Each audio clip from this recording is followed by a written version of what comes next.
Okay, I won't be able to cover absolutely everything that needs to be said on this topic, and I've made other recordings that cover this kind of subject matter, so just want to point that out. But the more I listen to people talking about Cape independence, the more I'm starting to get very worried that how this thing is being promoted in a lot of ways is very dangerous in the context of the formation of a new state or a new country. The kind of what I would generally talk about, how I would label this as a kind of constitutional instability, which is why I am very uh, reticent about the so-called canton system. Uh, if you create a new independent state, it makes sense that then it's fine to be able to divide that state up into provinces. Why can't we use the same constitutional order and arrangement where we have provinces within the Cape? Why call them cantons? The whole idea about the canton is that essentially it can become its own experimental form of government. It can develop its own unique framework in terms of how it gets things done. Um, and eventually, what this means is this kind of autonomy, although it will be curtailed slightly by some kind of original structure, um,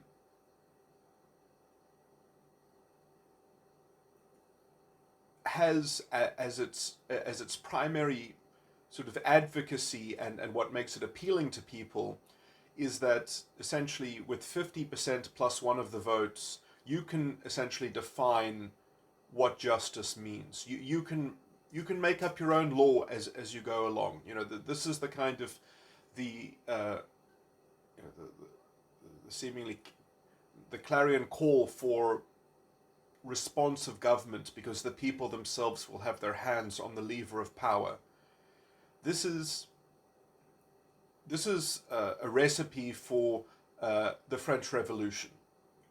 This is a recipe for very, very bad things. The only reason why it works in the Swiss context is because essentially you have a very culturally homogenous set of people, and they're culturally homogenous in the most important way possible, in that they have shared political values and somewhat shared political sentiments and attitudes. Yes, their actual ethnicities and language and culture might be quite diverse. That's irrelevant. What matters is that they have all been naturalized by the same legal structure that has been there for a long time. We don't have that kind of political homogeneity in the Cape. We certainly do not.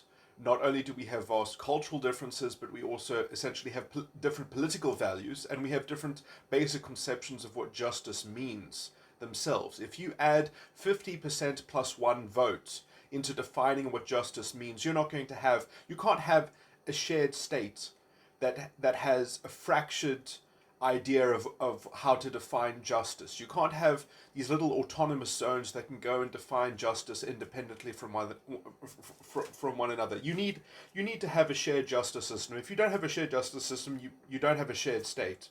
You don't have a common society. Now, the South African Constitution and the constitutional order is actually exactly what the new South Africa required to be successful. And the Cape is no different. In fact, what caused South Africa to fail, apart from the political corruption, was the institutionalized corruption of the law itself.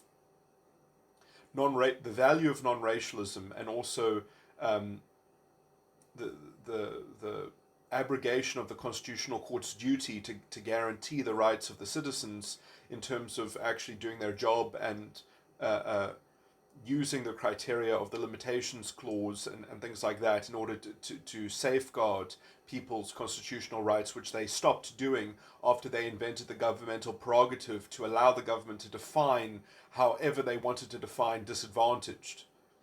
so that they could use the Constitution against the value of non-racialism, saying that the government has a prerogative to define affirmative action however they so wish, and it's not the court's job to measure the efficacy or the cost of such policy in terms of its cost, in terms of other people's fundamental constitutional rights, their right to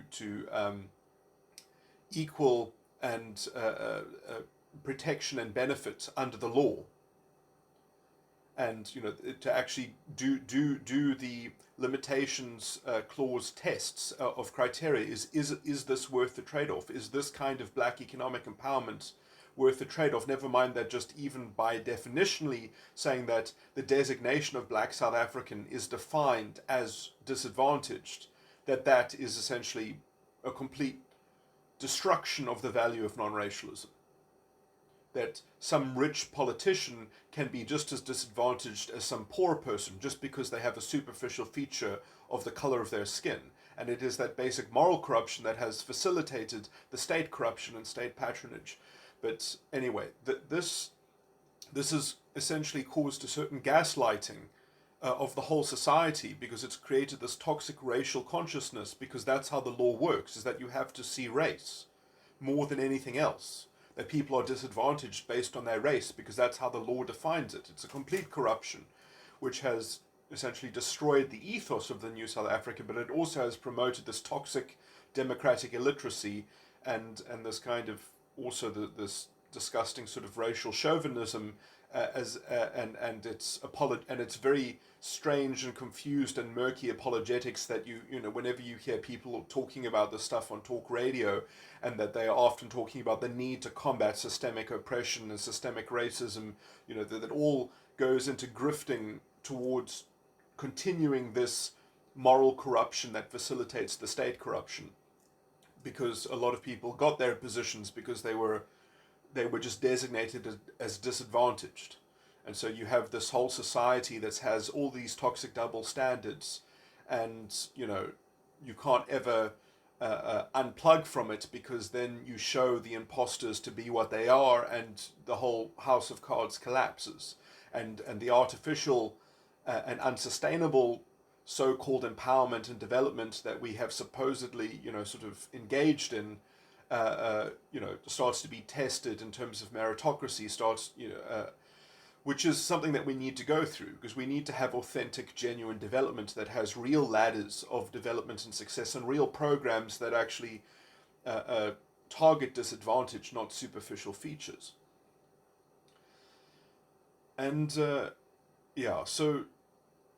I'm very afraid that if the Cape does become independent, it's just going to balkanize very, very quickly. It's going to become unstable and ungovernable to some degree, just in terms of, I guess, it's fine if you just say, well, each region will just be fundamentally independent.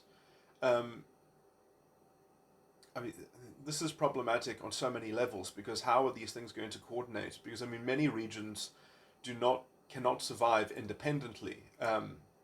So, dressing cantons up as their own independent structure, what is the point when there needs to be coordination? There's so many delusional and ludicrous things around the canton system, because, it's very easy to imagine just how toxic politics would become under a canton system. And the only way that I've heard about people talking about stopping this is that, well, you wouldn't have political parties, everyone would run as an independent. It's ludicrous. What's to stop people from not doing that? It's just every problem has to be preemptively solved by smuggling it into the constitution of the canton framework.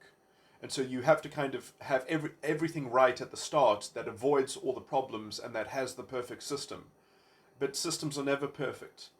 And, you need the kind of cohesion and cogency that only party politics can have. Because, to tell you the truth, if you have people essentially capable of generating the law because of 50% plus one votes, you're going to have an incoherent mess. You're going to have law that does not fit together, that does not cohesively hang together in terms of its reasonableness, in terms of how it makes sense. It's, in some sense, it's better to go to a king or something like that. It's better to have just a single person ruling it all, because at least then they can be reasonable. At least then they will have to create a system that actually makes sense throughout its whole fabric. That it hangs together, that it makes sense across the board. You don't get that with 50% plus one vote. So we're going to have an incoherent sort of mess of an abortion of a legal system that is going to facilitate the worst kind of lowest common denominator politics, the worst kind of narrative grifting, the worst kind of, pandering to people's fears and playing on sort of lowest common denominator sentimentality and attitudes. And the only thing that is going to stop that is you're going to say, well, no, you have to be only independents. You can't be political parties. Therefore, people won't be able to band together under toxic banners of, racialism or other sort of identitarian lines of organization and collaboration. I mean, the whole thing is designed to blow up into a balkanization sort of catastrophe in the Cape. Why go to this canton system? Because the Swiss have been successful at it. The Swiss, who are incredibly, within their political values, are incredibly homogenous.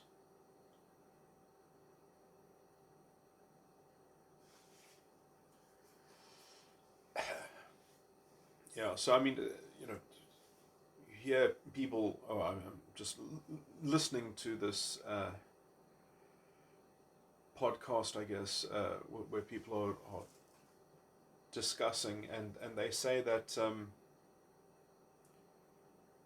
we need to endorse these little factional identitarian bands and political parties to prove that the Cape independence movement is not based on white people, but it's based on all these other groups as well that also want their independence, because then they'll have more power and autonomy over their own, affairs. And in the original constitution, there was actually a constitutional mandate for the devolution of power. That part of the constitution was actually amended, but if we go back to the original constitution, the 1994 constitution, or 1993, the interim, and 1996, the final,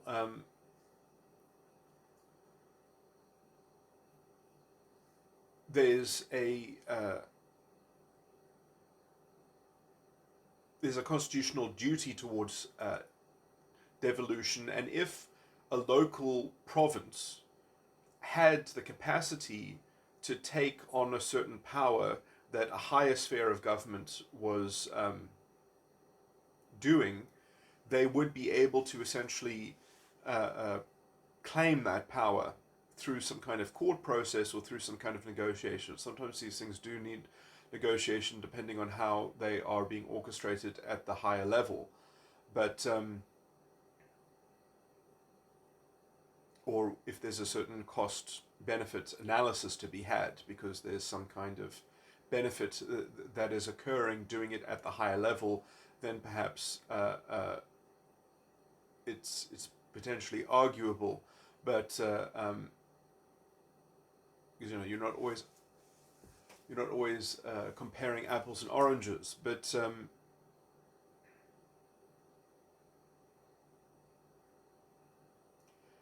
generally speaking, there are ways in which the courts can just say, well, we won't do this immediately, we'll give you time to work out how to facilitate the best way to effect the devolution, or to engineer towards or bridging the divide so that you can get your house in order to facilitate the devolution. That you can essentially be guaranteed the ability to have a power be devolved, so much as you can prove that you have the capacity to administer that power at the more local sphere, at the more devolved level.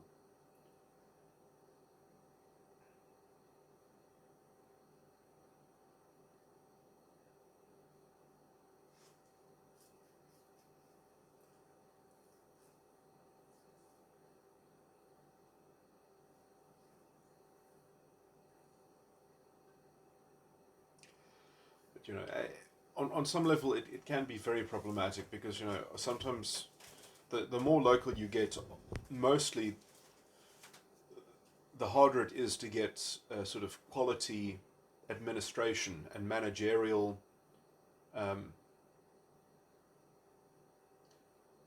know-how and planning. And then when you start giving people access to budgets and responsibilities and functions that they have to perform, it can be quite a source of corruption in itself. And I mean, often in a democracy, and let's be frank, I mean, a lot of the problems that we face in South Africa could essentially be chalked down to an irresponsible electorate. Or, I mean, you in a democracy, you get the government that you deserve. And, you know, a lot of people are just not that well engaged in politics, but even if they were, perhaps, they're not interested in policy. They don't understand policy. And, I mean, perhaps this is why we need badly a civics module of education within the schooling system. Not to mention that our news media has allowed itself to be diverted into the racial narratives and the identitarian grifting to such an extent that I think that there is almost a culture of democratic illiteracy.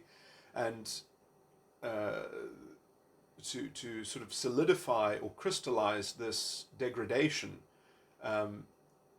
this democratic deficit into a framework of a governmental structure in the development of a new state is an egregious error. That because every point of promise that you say, yes, this will be so liberating for the people at large, it'll be so liberating for the 50 plus 1, the 50% plus 1 voting pool, and then you will be at the mercy of the mob. You'll be at the mercy of the democracy. You know, and the loudest voices are often the demagogues, the ones who can craft the lowest common denominator narrative. It's the evils and the problems inherent in this kind of structure are so dilute in some sense. They're so broad that it's hard to caution people that really what they really have to fear are themselves, because in some sense we have ourselves to blame for the state of the country. Largely, even within the Western Cape, I would say, because if you removed the common enemy of the ANC, the Western Cape would have its own ANC, and in fact still might develop its own ANC in the post-independent Cape.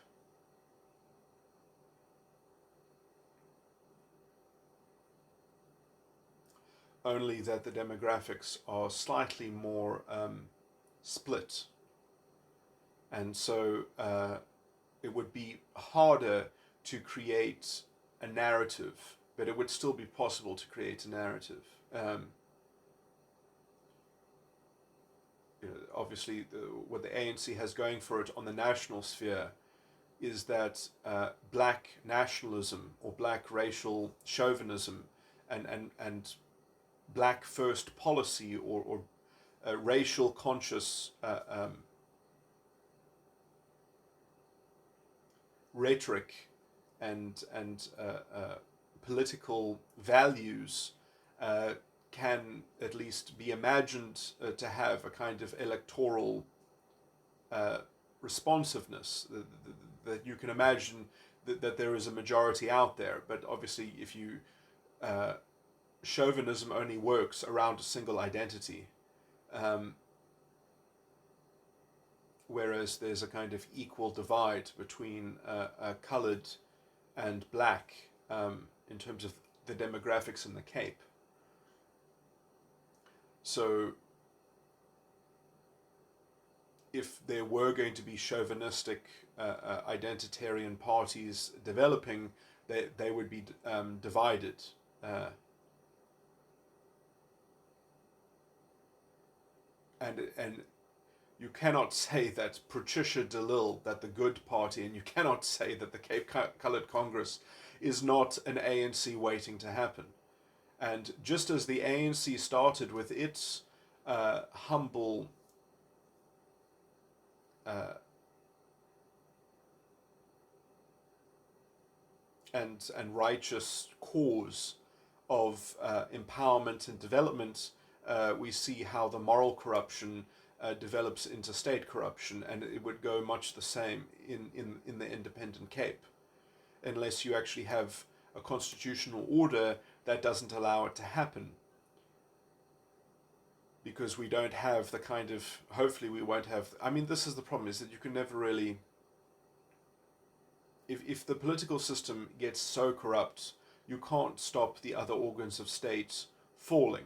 So, and just the ANC was so politically corrupt that they managed to corrupt the judiciary. That's what happened in South Africa. That's how we get unconstitutional policy like black economic empowerment, so called.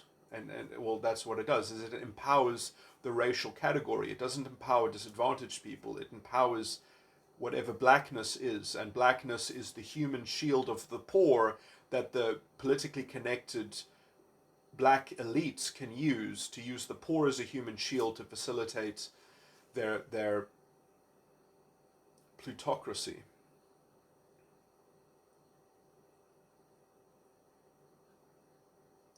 And you see, the EFF that will just say whatever they can say at any opportunistic moment in history to advance the banner of their toxic politics, and you can just see how much of the vote that they get. In some sense, the more that the ANC loses, the more it gets captured by the EFF. It just shows you how many people in this country just essentially never really cared about the Constitution, never really cared about the morality of non-racialism, and you can't fix that. I mean, you can try to promote the proper values through maybe a civics education, but it doesn't quite work if the whole system is so corrupt and dysfunctional that there is no economic growth, but also that you've actually created a perverse incentive to adopt racial consciousness, because that's how the law functions.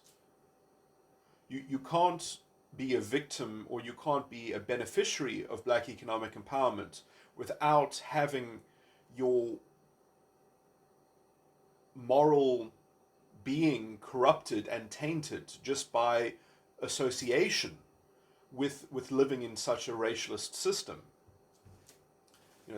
It's promoted a toxic racial consciousness, which has delivered further dividends to racial identitarian narrative grifting parties, both on both sides, in terms of the continuing need for this kind of disgusting, retributivistic, sort of collective shame-based moral social engineering system of double standards and murky other things. But it also has promoted a reaction to that, where people have said, oh, well, the South African project has failed. I say it has not failed. The constitutional order was betrayed.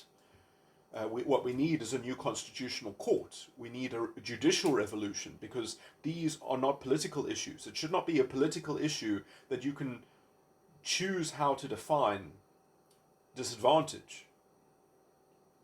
That's a legal question, and we have very clear legal foundational values, which constitutional values, and we live in a constitution. The supreme law is the Constitution. Our justice is etched into the republic, not into the democracy.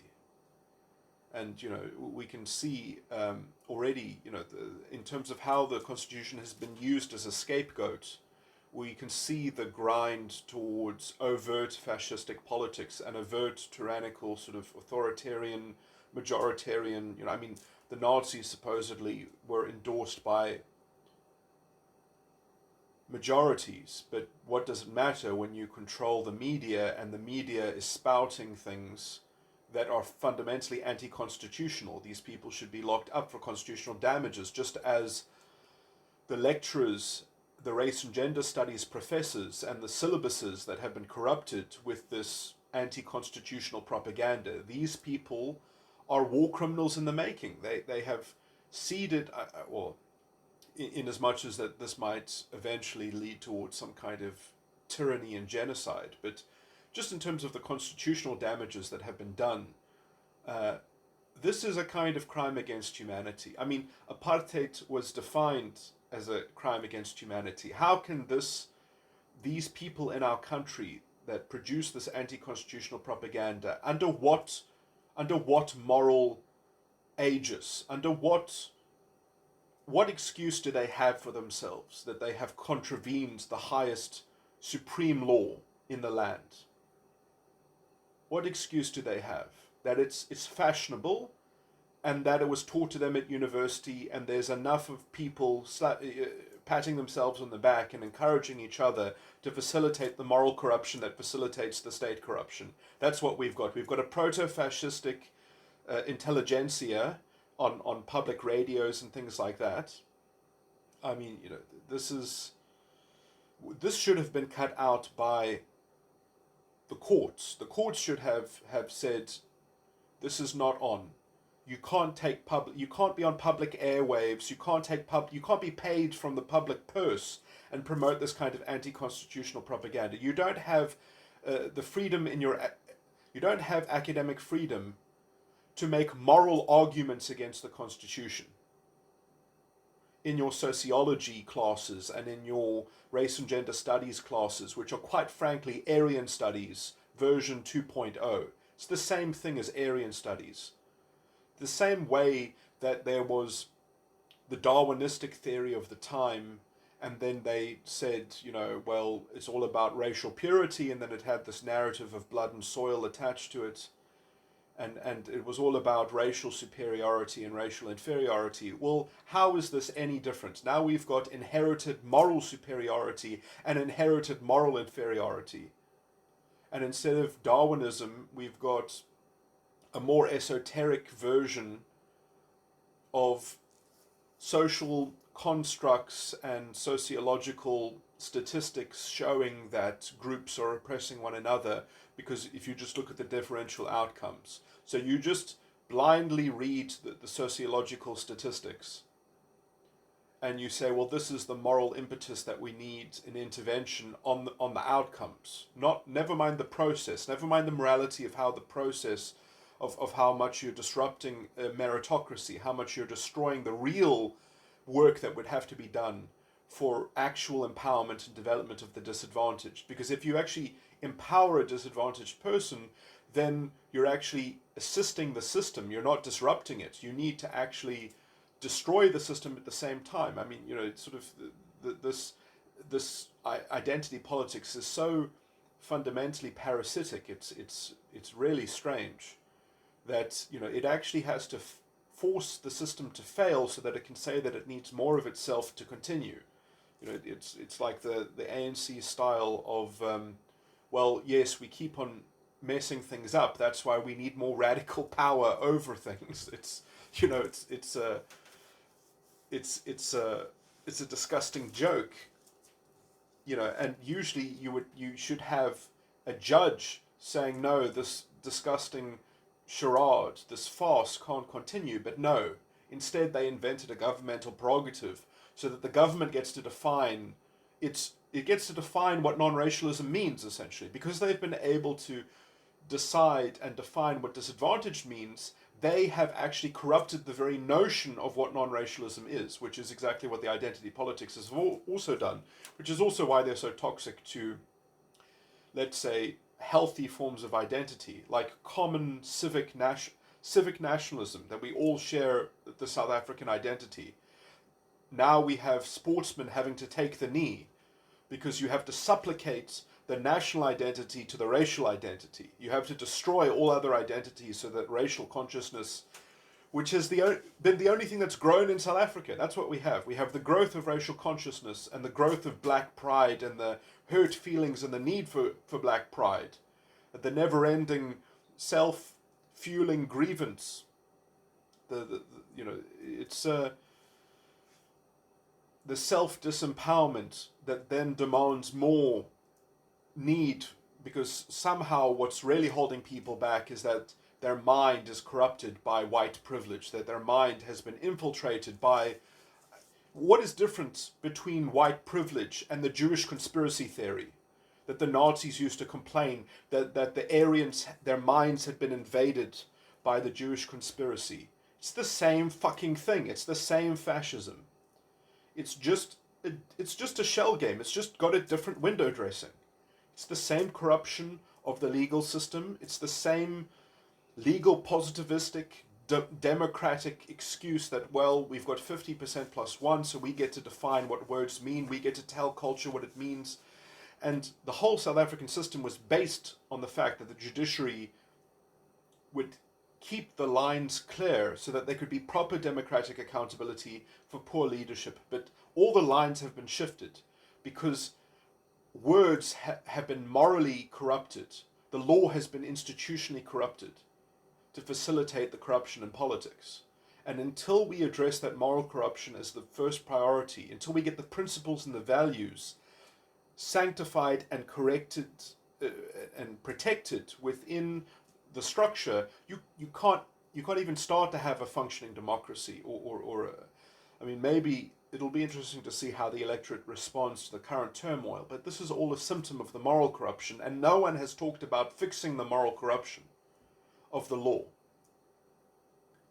And, how Cape independence is being,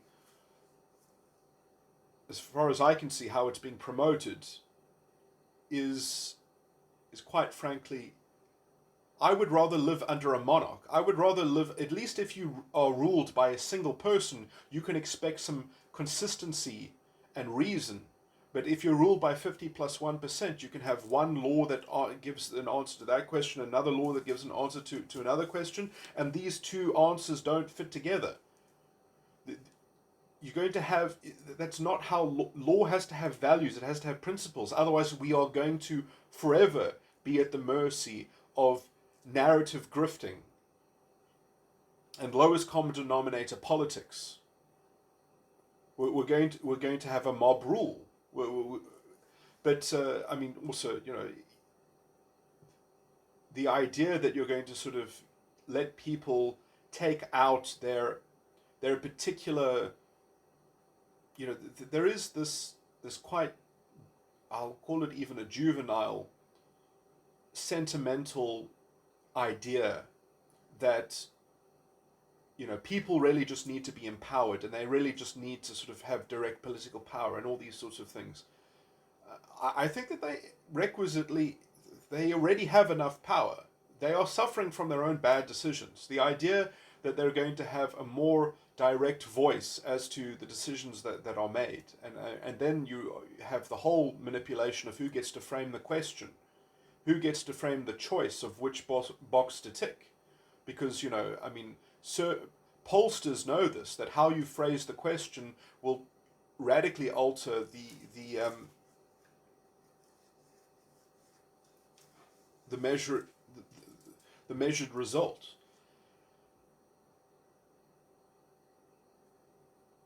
I mean, it makes much more sense to have referenda that on questions within a state that are I can't remember the technical term, but that indicate a kind of suggestion, that are suggestive, that aren't sort of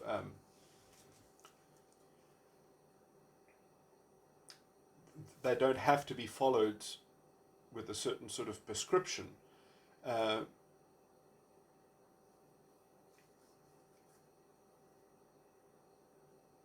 Because then there's still, let's say, a technical art about how to actually give effect to the will of the people. Whereas if the people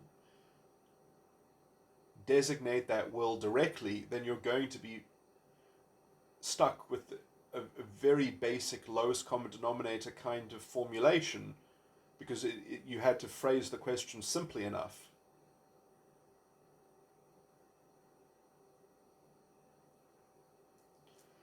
And again, I mean, all of this assumes a level of knowledge and awareness of how certain things function and how certain things need to be integrated with one another. I mean, it's kind of the mad idea that everyone is a philosopher king or something like that.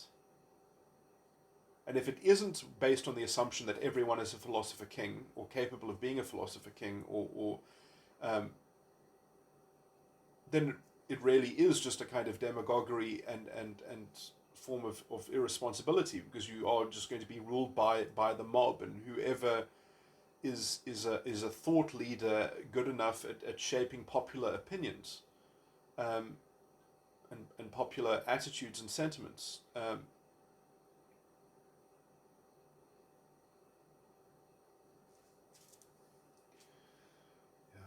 I mean, it's if I would make an independence party, I would call it something like the Constitutional Independence Movement, or maybe the Cape Constitutional Independence Movement.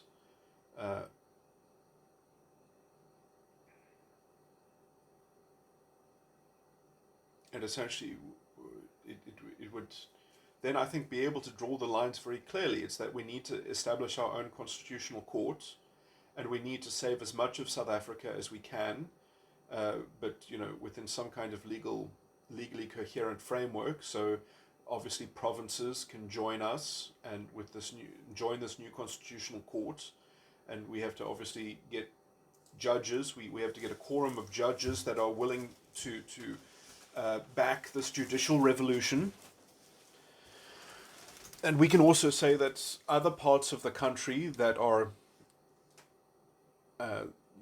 that want to return to the true South African constitutional order, our door is open to receive you, because it is a duty to I think resurrect the South African Constitution.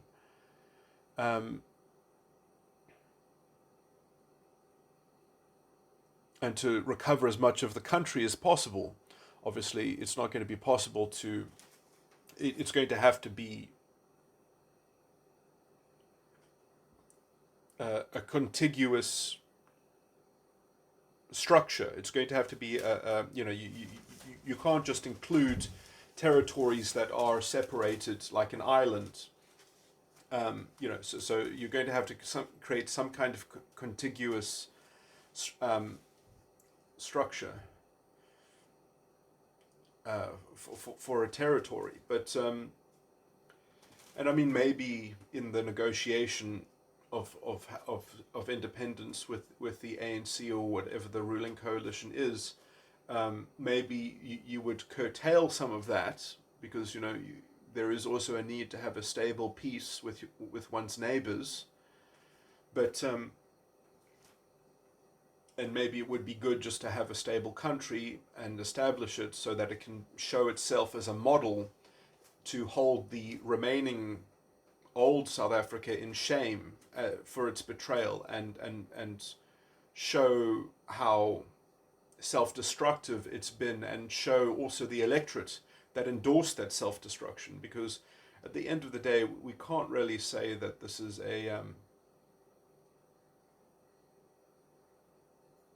this is not an own goal, that we haven't been driven into this place by people who have endorsed racialist politics, essentially. If they can't understand the policy, they surely can understand the moral corruption. And no one is framing this moral corruption. No one is making this moral argument. No one is saying that these racialist identitarians have corrupted the Constitution, which they have. They have betrayed the Constitution. They've turned it upside down. They have reinterpreted it with their Orwellian doublespeak. That they,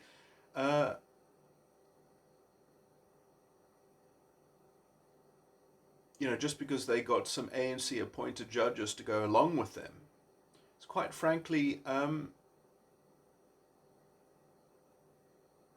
yeah, because of this disgusting fashion that came from the universities. When all of this stuff, it you know, ideally the courts would have actually cared about their own values enough to root this evil anti-constitutional propaganda out of our society before it took hold. But it seems to me as well that this was also somewhat orchestrated, that this ideology, well, anyway, I don't want to get into geopolitical conspiracy theories, but other African countries have for a long time despised the Rainbow Nation because it threatened their model of rule. Because most African countries are ruled by some version of tribal identity politics, where you have an in-group and an out-group, and that is how dictators and authoritarian governments stay in power, is because they're basically selling protection to their own people, because it's better to be in that situation than to be in the out-group. That is almost the sort of the average of African politics, and the Rainbow Nation was corrupt. Was showing that model to be corrupt. Was showing that model, that kind of that protection racketeering is just a recipe for terrible government. It's a hotbed for corruption. It always has been. It's a hotbed for unaccountable politics, because how do you vote against your own identity if you go to the ballot box and you vote for your identity instead of voting for political values, but you vote for your identity? You can't really change your party, can you? Because you've really committed yourself to a kind of democratic illiteracy, you see. And so when the Cape independence movement tries to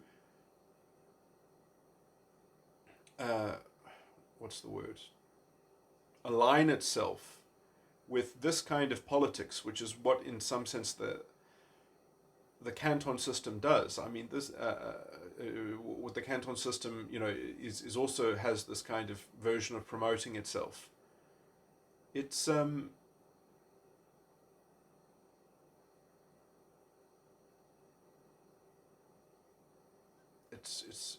this is also the problem of having a political party like the Cape Party that just has a single issue. It just has one issue. Because how do you just vote for one issue?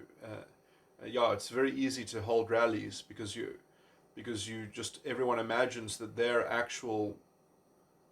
their views are endorsed by the movement when they're not, because you never discuss those kinds of politics, because you're just a single issue thing. And so look, the idea of having a Cape Party is essentially that you put pressure on the other political parties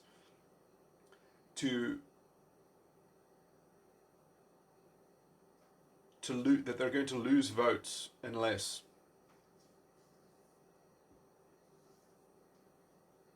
I actually think that the Cape Party does itself. They are trying, in some sense. To me, the Cape Party stands for the canton system, which is why I would never vote for it, because the canton system would be a tremendous failure. But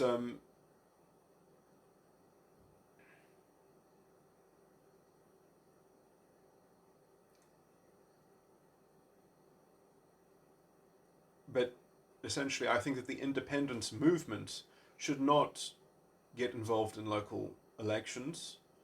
It makes sense for it to get involved in national elections, so long as it can have, or at least provincial. But it must also describe how it would use that influence or those seats, in terms of that they would obviously not support any ANC thing, and they would obviously sort of, anyway, they would have to have some kind of, anyway, but I think, I mean, look, the idea is that you shame the other parties into having to endorse independence directly, that you would essentially be the punishment, that they're going to lose votes, that other parties will lose votes by not explicitly endorsing independence. That is the only value in including yourself as an independence movement in elections, in voting, is to have some, and also perhaps to have some power. I don't see how local power helps you. Local power does not help you. At least if you had some provincial seats, that would help you. If you had provincial representation, that to me is the most appropriate level upon which to be represented.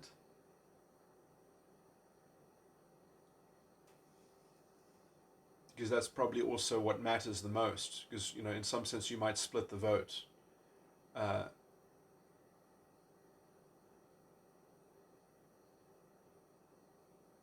On a complete local level. Might be counterproductive, even, to win municipalities. But anyway.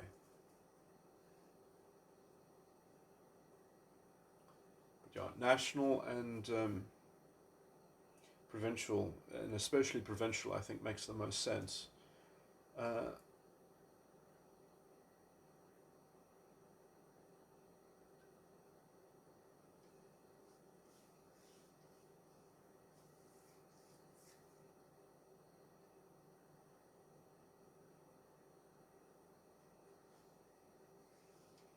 I mean, if you can clearly win a local municipality, I guess why not?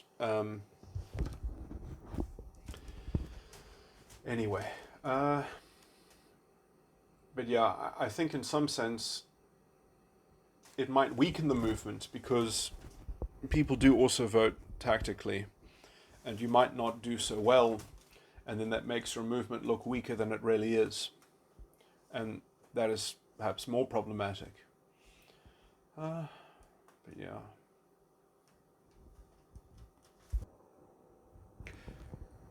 I've just been further listening to this podcast, and they start talking about some slogans for independence, and they were just toying with some ideas, but sort of. That it's the opposite of what the saying goes, that united we fall and divided we stand, or something like that, and thematically that sort of independence is what is being revered with something like a canton system and more direct democracy. Yeah, so I mean, I think it's also a misdiagnosis of what has caused the problem. What has caused the problem is lowest common denominator democratic illiteracy.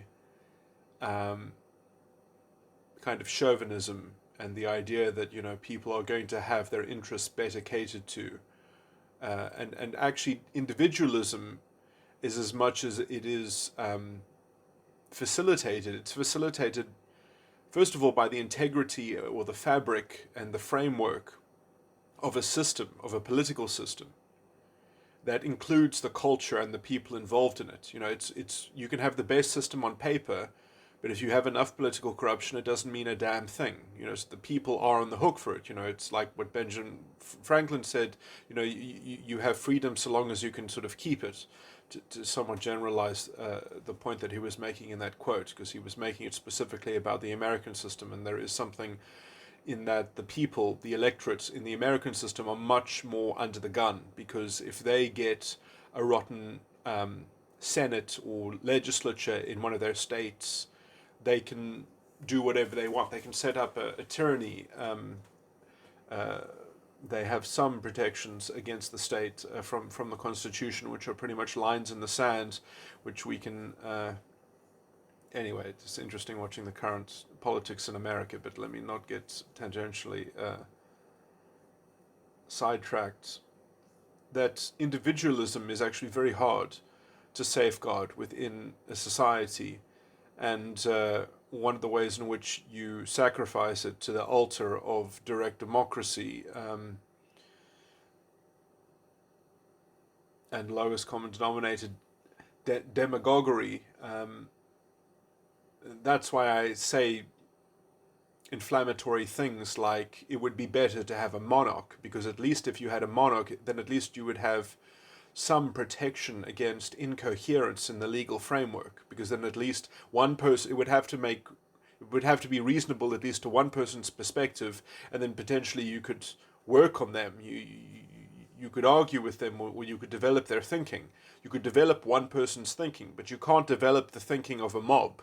You can't develop the thinking of a majority, because you can find majorities for a whole number of disparate things, a whole number of things that are incompatible in conjunction with one another.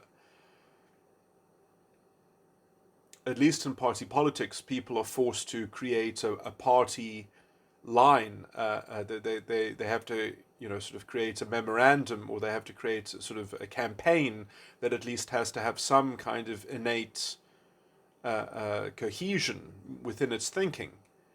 At least party politics brings in that level of, let's say, structural discipline in terms of consistency and self-consistency. You have no such guarantee of consistency when you start going direct democracy. And then what you find is the person who suffers the most is the individual, because you have to hope that everything that you want is endorsed by some pedestrian lowest common denominator argument. Otherwise you're screwed. If you're the minority in that 50% plus one vote versus the minority gets trampled on and screwed.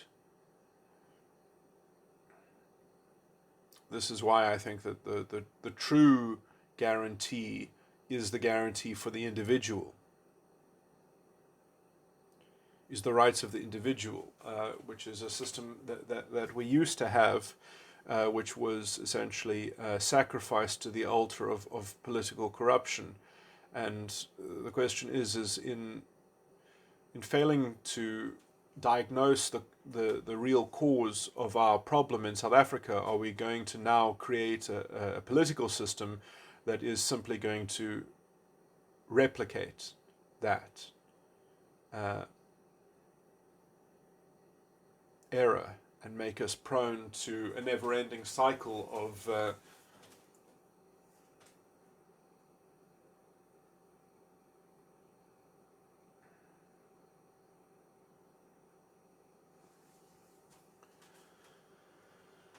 popular politics with very little integrity and very little left for the individual? I mean, I guess at the same time we could just abolish courts, and we could just have plebiscites on verdicts. I mean, why not just democratize everything at that point? And because if you do that with the content of the law, what's the difference in doing it in the process of actually finding guilt or innocence, if the actual criteria that the law is just merely invented by some kind of democratic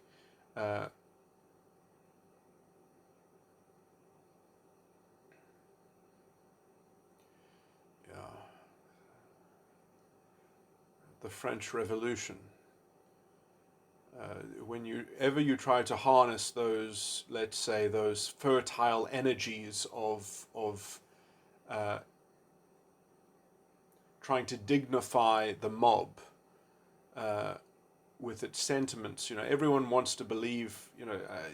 It's quite conspicuous, I believe, just how much scapegoating goes on in that kind of politics. Everything then becomes about identifying some scapegoat to some problem, because you don't have the sophistication to actually make a proper diagnosis and to make a coherent response. It's always just, oh well, someone isn't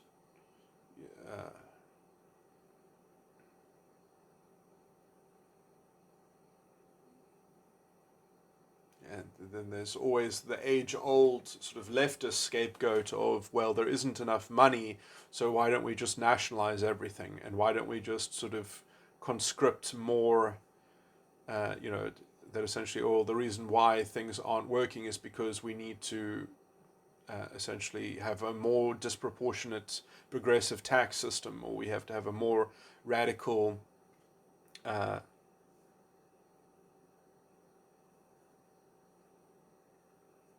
nationalization sort of, or that the strengthening of the state becomes the one size fits all solution. Um,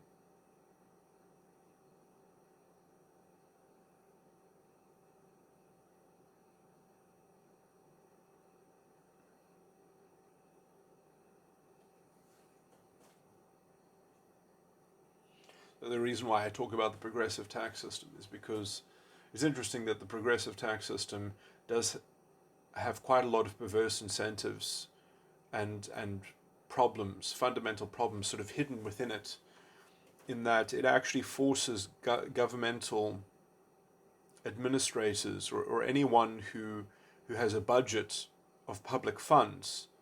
If you have a progressive tax system, it means that you love the rich and you hate the poor, that you would rather not increase the economy across the board, you would rather the rich get richer disproportionately to the rest of the population, because you get a higher tax return on richer people getting richer than you do on the general population getting paid more. This is how Tony Blair funded all of his social democracy, was from the banking system and the finance sector in London. All of New Labour's policy was funded by the rich getting richer. That was, which is, if you ask me, a way of accurately characterizing that is a kind of sort of neo-feudalism, kind of a neo-serfdom that, and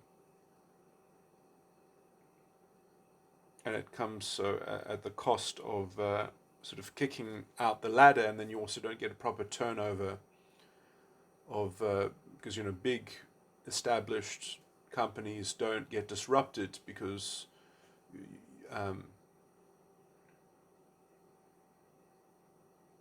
the whole structure of the economy, also for other reasons, for low interest rates and things like that, it gives a lot of power to the incumbents to essentially buy their competition and suppress,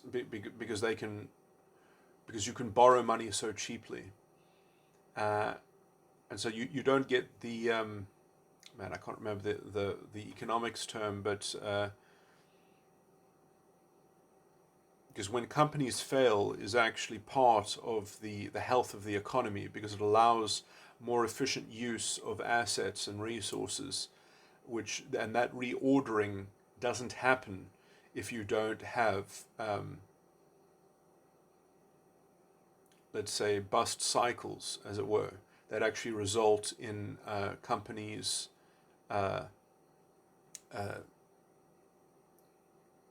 dissolving and assets being auctioned back to the market to be reordered in more efficient organizational structures and things like that.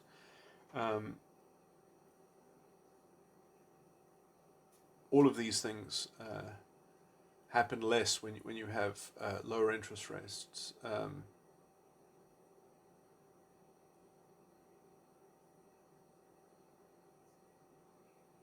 Also because rich people can essentially just buy up-and-comers in the same way that Amazon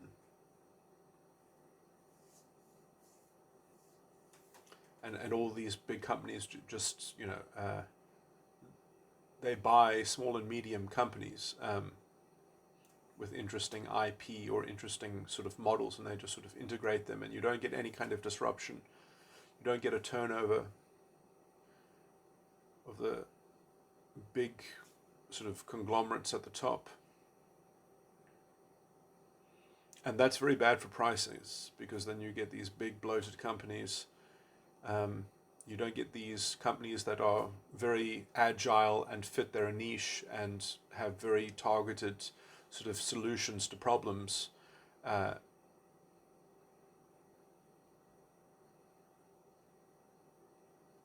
Which also creates a lower cost environment.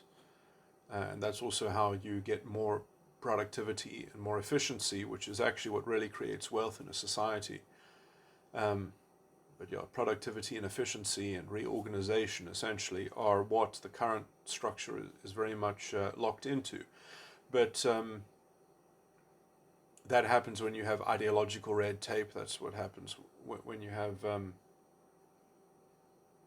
essentially things disrupting meritocracy and creating a political structure that facilitates that kind of ad hoc interventionism, and that gives people a direct lever over, sort of intervening in the economic and social, sort of fabric, which are things that I think are better left for the libertarian individual with only their constitutional rights to vindicate their cause, not the ballot box to be used as a way to trouse everyone's individual rights in order to effect some, sort of sweet outcome, in order to arrive at some technically sweet, sort of single issue campaign that is the silver bullet to something. You're always looking for a silver bullet, which also, as I say again, tends towards confecting a kind of scapegoat politics. And you live in a very dangerous society when you have that level of politics free to run amok, which is almost automatically fixed when you have party politics to some degree, because then parties will either be overtly toxic and scapegoat political parties, or they will be responsible and have to have coherent, consistent lines of ideological, sort of self-consistency and cohesion in the solution of problems, in addressing political issues and situations. So party politics really is the best way to get responsible politics. And then if you do have toxic political parties, then I think that they can be censured by the judiciary. I do think that you have to have a judiciary that actually steps in and says, no, you are violating what is often called the intolerance paradox. You can't be a fascist identitarian party. We're not going to let you preach this hate speech against scapegoats and things like that. If you have claims, you have to prove them. If you can't prove them, then this is dangerous. This is almost an incitement to violence, or at least this is kind of propaganda for a kind of very strange form of unaccountable anti-democratic politics. Because these claims are just conspiracy theory, or like the Jewish conspiracy, or like the conspiracy of white privilege. It's just this esoteric ideological front for scapegoat politics, insulating a kind of political psychopathy that can always just divert blame from its own self by saying, well, it's not our fault. It's the conspiracy is even worse than we thought. Just as we get political power, still it doesn't work because the enemy is among us. That's what Dlamini Zuma said. The enemy is among us.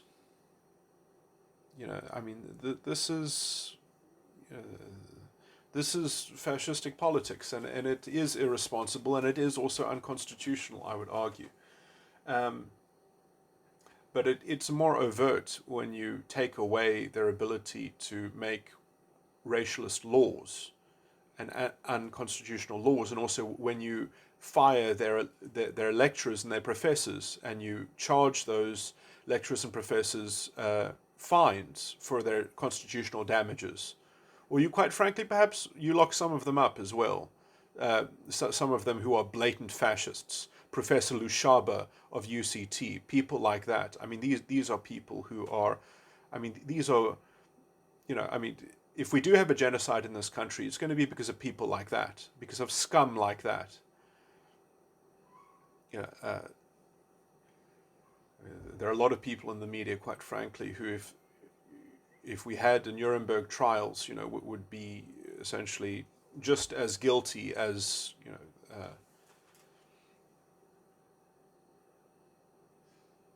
any sort of minister of propaganda, Goebbels.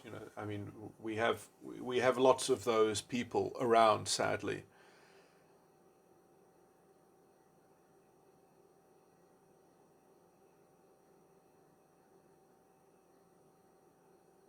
The egregious part is that we haven't had a judiciary that has been willing to actually care about the constitutional values enough to do something about it.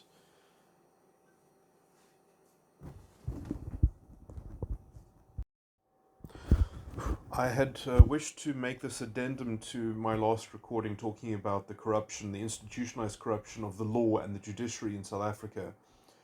And what I mainly wanted to focus on was a general expansion on almost sort of on political and philosophical, sort of ideas about how the law needs to be carefully circumscribed and distinctive from the political process and from politics, especially in the South African context. And then I also wanted, and now it's also worthy to talk about further erosion of the independence of the judiciary in the South African context. But the first part of what I just mentioned now is that I wanted to make those points just to distinguish the South African legal system from, for example, the American legal system, and also point again why the South African legal system is on paper superior.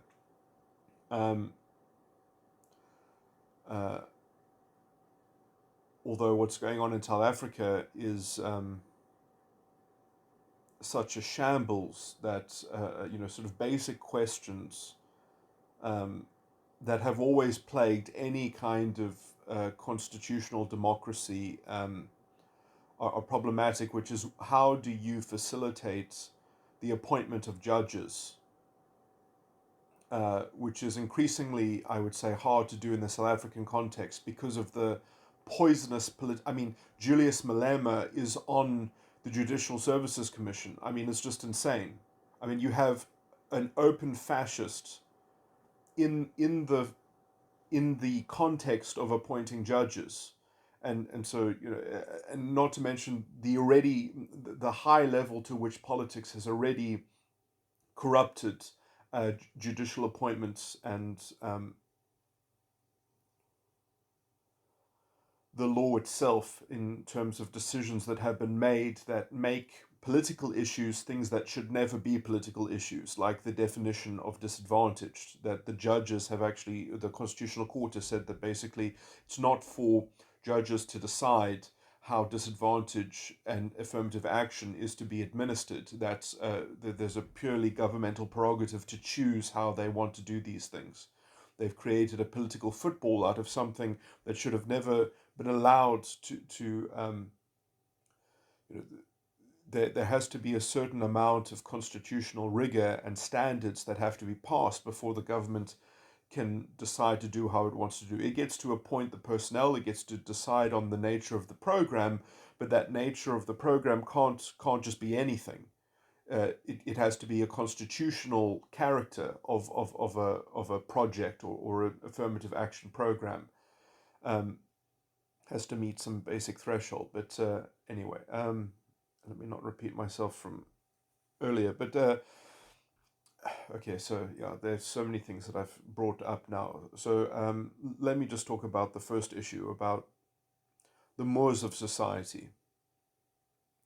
So the social standards of morality that a society has. Within the Roman Dutch substantive law, there are criteria for many judgments and findings that a judge has to make in order to establishing, if certain criteria is met for a certain legal action, for a certain motion, or a conviction of something. There are many mechanisms that have criteria. Some of the criteria involve the mores of society, the social, the moral mores, the social standards. Sorry,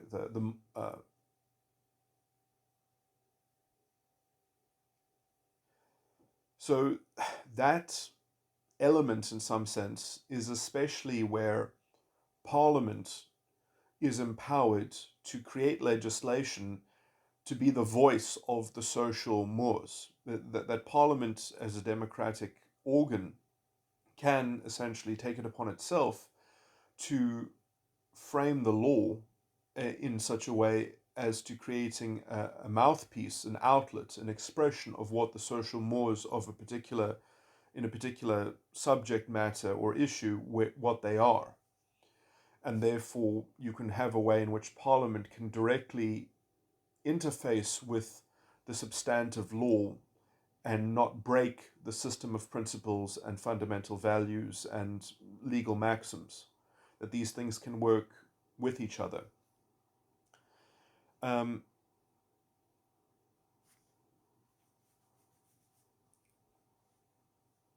and like I said before, what's brilliant about the South African system is that the South African system will actually resist inroads into its values and principles and legal structures, which are coherent, which are self-consistent, which mean that you actually have a proper, viable set of operative tools and instruments for litigants to use in order to litigate their controversies and bring them to some kind of resolution.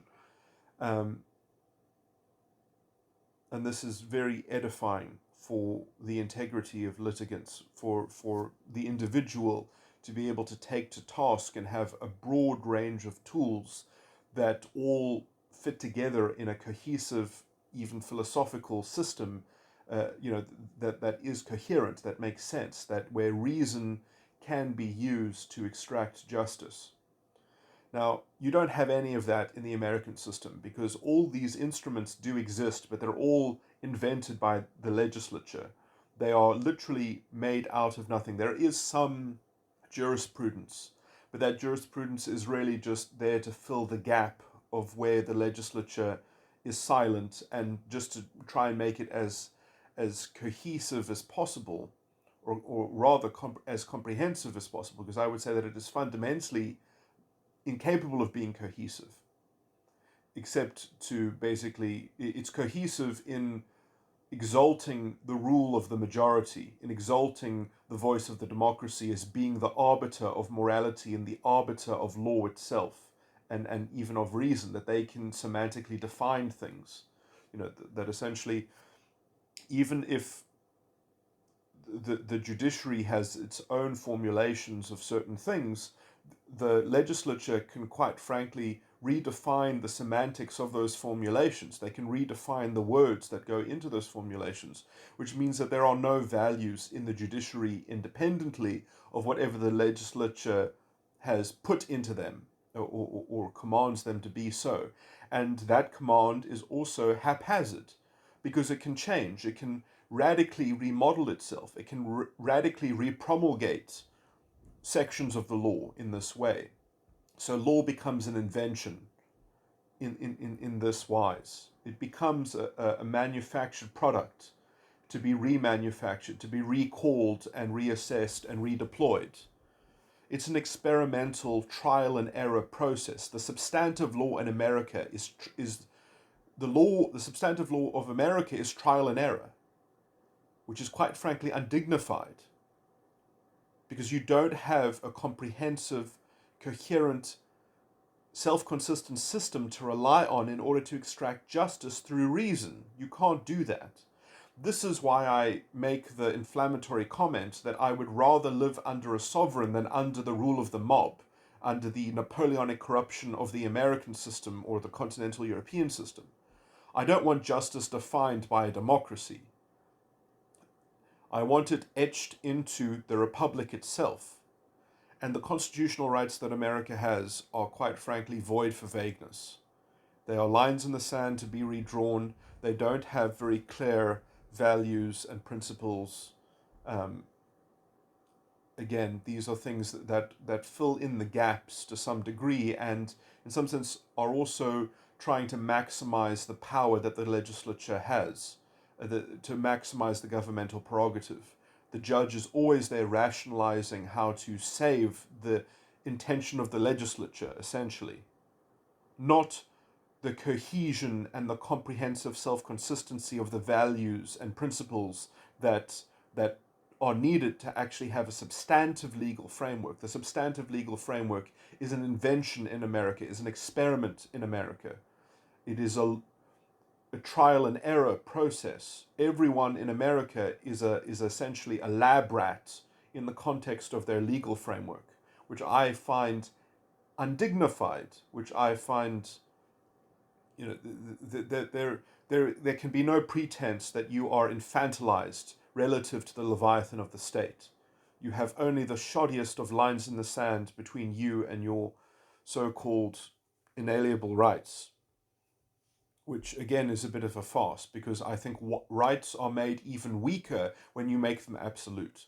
If you do not say every right can be limited and these are the criteria upon which you can limit rights, therefore you have a means of arguing about that criteria in order to say that the infringement is unjustified. Instead, in American jurisprudence, you can never have your right infringed. It must always be vindicated by the judge. Therefore, the judge just has to create a rationalization as to why the right was not infringed. And so you get this semantic, rational garbage. Well, yes, you are being taxed. And yes, you being taxed, it does make it harder for you to pursue your happiness, but your right to pursue happiness has not been infringed because of this rationalization. You just get garbage like that. That is how fundamentally wishy-washy the whole process of American law is. So it's good cultural rhetoric. It's good political rhetoric, because then it says, well, be very damn sure who you vote for and make sure that who you vote for respects your constitutional rights. But it's more of a cultural propaganda and, let's say, a political rhetoric than it is an actual dependable. There's a legal maxim in the South African legal system, which we get from the Roman Dutch, which is that if you don't have a remedy, you don't have a right. No right if there is no remedy. And there are no clear remedies for constitutional matters in America, because there are no limiting criteria that you can argue about. Which is why the South African Constitution is so much better with its limitations clause, which won't be used by the Constitutional Court at the moment in South Africa, because they have decided that the government has a governmental prerogative to define disadvantage and to create a redefinition of non-racialism and redefine the value of non-racialism in conducting its black economic empowerment and all that other bullshit, which they won't even look at the criteria and see if the criteria is justified or not, because they've invented this governmental prerogative. It's utterly disgusting. It is a complete abrogation of the law itself, of the framework of the law itself. And that leads us to the toxic political environment that we have, because we have this political football that should not be a political football. It should have been taken off the table by the courts. But political appointments are becoming more and more politicized. The corruption of the judiciary by this racialist ideological race grifting and narrative, which is necessary for the ANC to glue itself together and to hold itself together. It's very, very murky. It's very, very dark. And I don't see a way of cleansing the judiciary. I mean, you would have to have a completely different political landscape in order to, what's the word, impeach. You would have to impeach a large portion of the judiciary. You would have to, but in some sense also, the other way of getting around this is you would either need to divide the country so that some portion of the country could actually really have the constitution operative, so that we could resurrect the constitution. Uh, with enough of an electorate which is still interested in preserving the, the values and the principles and the rights of the constitution, which is a tricky thing to try to create a political movement around. But that's sort of that's the path that I would like to go down, I guess. That's the fight that I would like to have, I guess. That kind of political movement, I think, is worth trying to conduct. But the other way is, on some level, is to perhaps just mount a judicial revolution, where you have a quorum of judges who are willing to split away from the constitutional court and create their own constitutional court and invent an alternative to the Judicial Services Commission that is properly independent, or that is properly structured in some technical way. Now, this is tricky, because how do you create a body that appoints judges? It's always going to be tricky. I mean, to tell you the truth, before constitutional rights, before we lived under the constitutional order, it was somewhat easier.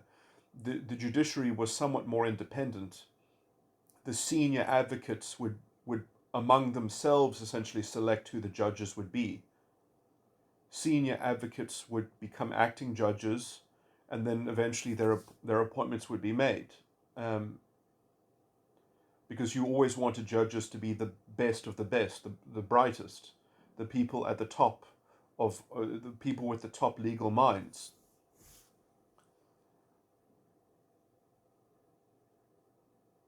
And so essentially there were never really, I mean, in each generation, it would be obvious as to which people should be approached and encouraged to be judges, or be asked to be acting judges.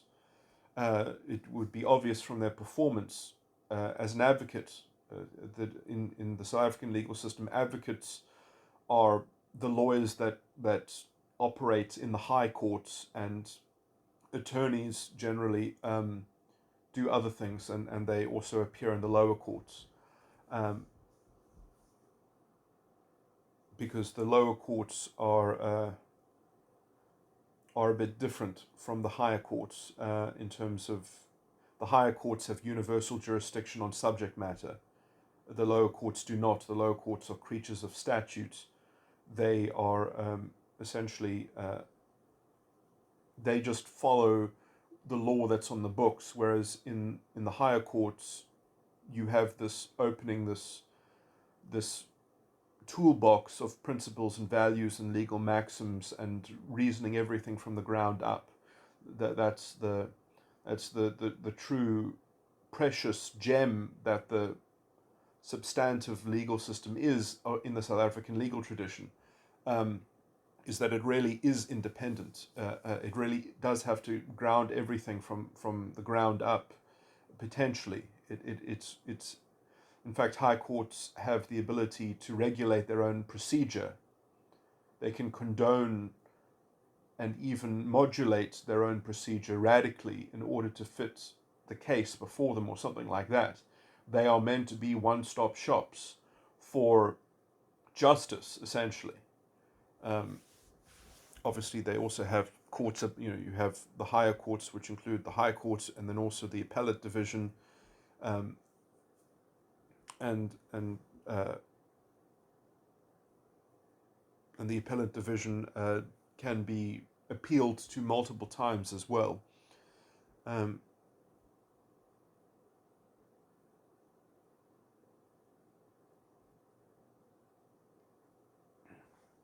So much as one has leave to appeal, which is, when it's applied to, it's generally always granted. There's a lot of, let's say, integrity that is woven into the South African legal tradition, that is based,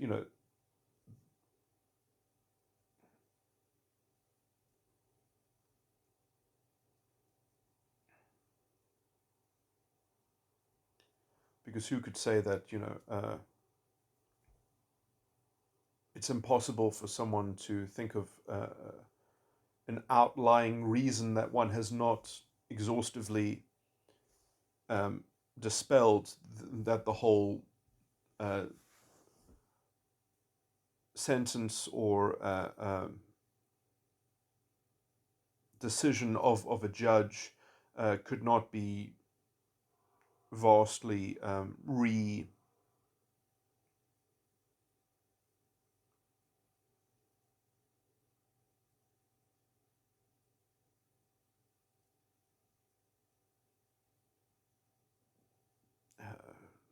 reviewed, in terms of questions of law, but also perhaps questions of fact as well. But I mean, in some sense, anyway, in the appellate division, it's usually questions of law, because the High Court, one expects all the evidence. I mean, the appellate division just reads the arguments. It's all done through paper. It's not. It's essentially there's no new evidence, or if there is new evidence, then maybe there's cause to have some kind of retrial. But anyway, but usually the litigants themselves are often locked in. Anyway, so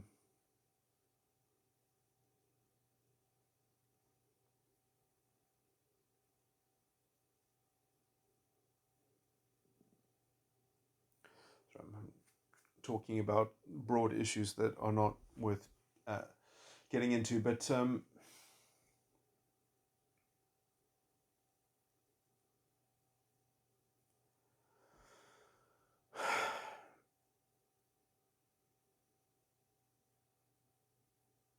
yeah, it is fundamentally problematic because we're sitting with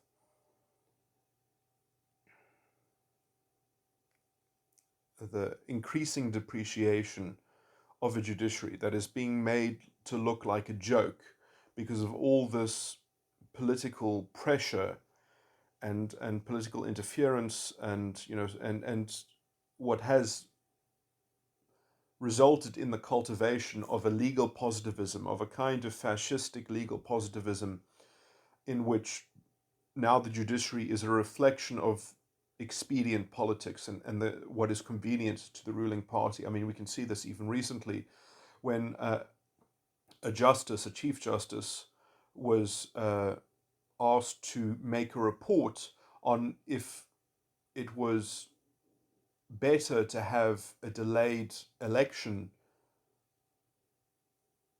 because of COVID-19, where the report found that it would be more constitutionally permissible, or something like that, more constitutionally appropriate to have an election in a few months' time, because something about COVID-19 would likely be easier then, or something like that. And this has political fingerprints all over it, because deferring the election would help abate the also in the interim. Politicians are granting more direct money to people as a COVID relief thing, which is going to expire not so many days after the proposed a newer date of the election. So it almost seems like people are trying to bribe the electorate right before the election, but also the actual scientific case that it would be better to have COVID late. It would be better because of COVID to have the election later. I mean, this is all very it's problematic as well because the window in which the election should happen is going to be, in terms of the constitution, is going to be illegitimate essentially. There is a bit of a mini constitutional crisis because people are not going to have valid representatives in their local government for at least some period of time, because the period in which elections have to be held is going to be exceeded. So this is all very strange, and it seems that it's a growing trend, at least in my mind, that the ANC is sapping and utilizing the judiciary in order to facilitate their politics. I mean, nowhere is this more obvious than in black economic empowerment or so-called affirmative action legislation, which is clearly racialist and unconstitutional, that has been insulated from this maladaptation of the law to include this governmental prerogative. So yeah, I mean the need to have a judicial revolution, the need to impeach judges, the need to have some different mechanism of a judicial services commission, or one that is at least dislocated from politicians which come from political parties which are so fundamentally invested into democratic illiteracy and a kind of demagoguery around racial narratives, and racial racialist nationalism, essentially. The idea that Julius Malema can be on the Judicial Services Commission instead of being in jail for constitutional damages, which is also where a lot of all of these lecturers and professors of race and gender studies should also be fined and kicked out of their job, out of their posts, for creating unconstitutional cultural damage, but essentially for creating propaganda that is anti-constitutional.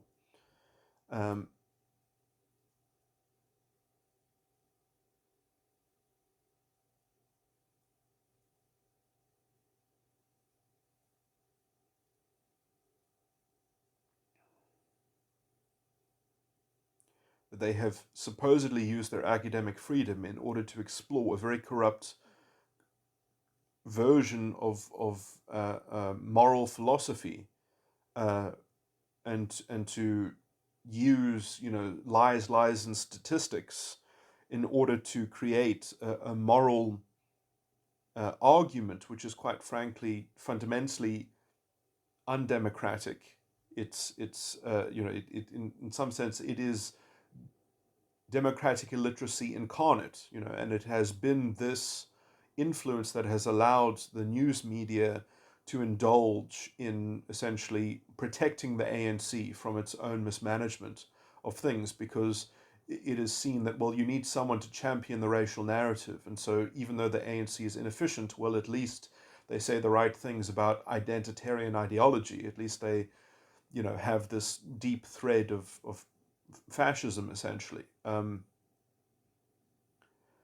So because the courts haven't done their job in protecting the fundamental values that the supreme law and that the constitutional order is founded on, we now sit with all of these problems downstream, because we have a system in which people don't believe in the system.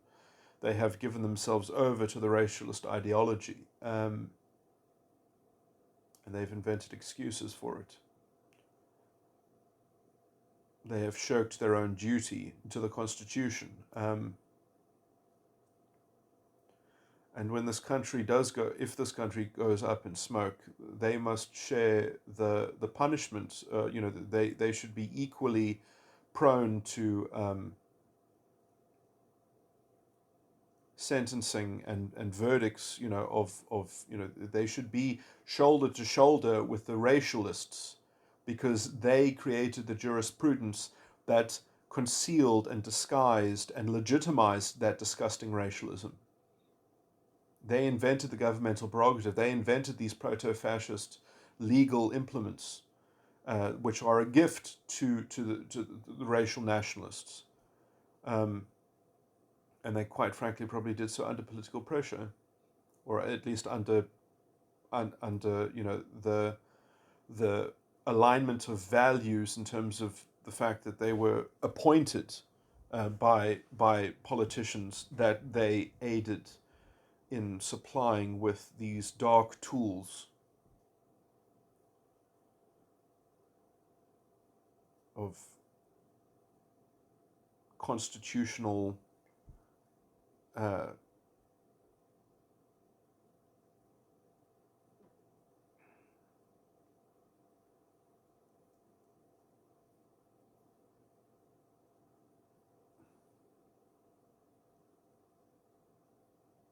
destabilization. The country could deal with political corruption to some degree if it was capable of being detected. But because the courts have left it undetected and have created excuses for it and facilitated it by being institutionally corrupt themselves and institutionally corrupting the law, we have created a false framework in the political arena, which is prone for demagogues and racial nationalist rhetoric, which even gets mouthed by Tito Mboweni and Cyril Ramaphosa on multiple occasions.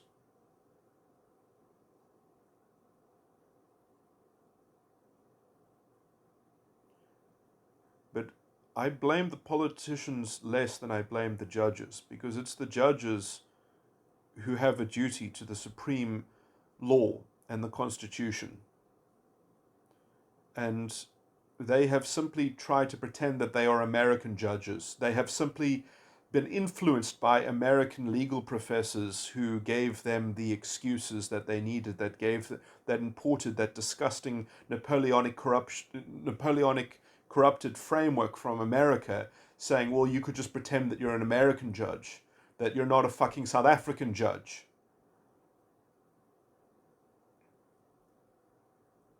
And so we have imported the pollution, the moral pollution, because, look, the culture war is something that belongs to America. It does not belong to South Africa. And I mean that in the sense that the American system is vulnerable to the culture war. And it is, in some sense, right, because the American legal framework is suboptimal. It does not properly give dignity to the individual. It gives it to the majority of the democracy. It gives it. You have a kind of moral paternalism baked into the American system. We don't have that in South Africa. We have individual rights, and our judges have betrayed them and they have murdered them. And it is very clear in the Black economic empowerment, affirmative action, governmental prerogative that they have done so. And, they have done so because they are ideologically and morally corrupt. And it's that moral corruption that is the same moral corruption that facilitates the state patronage and the state corruption, because it makes it undetectable. It gives it a disguise. And this is the mess that we sit in America, in South Africa.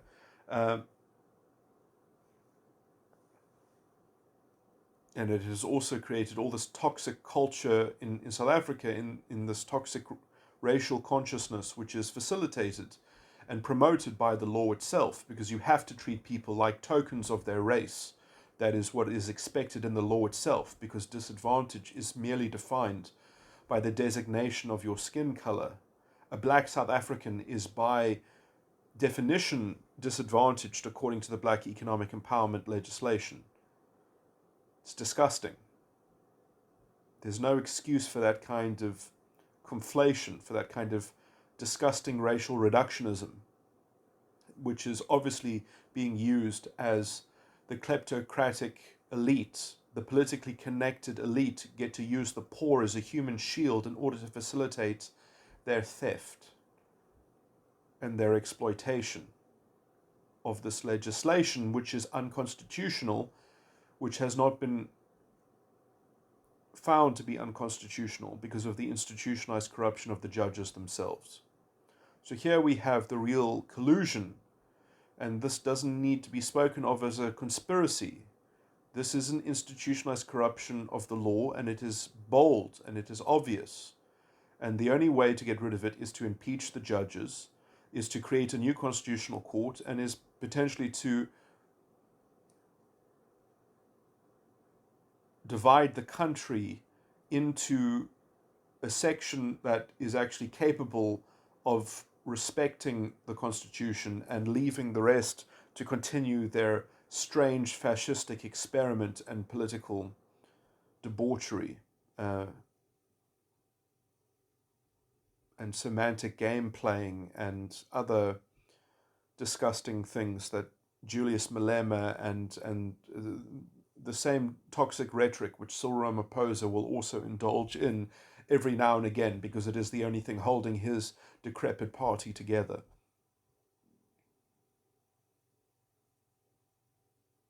The same kind of race baiting that even Tito Mboweni is constantly indulging in his speeches and in his Twitter, because without that they have nothing. They have no unifying force without a scapegoat.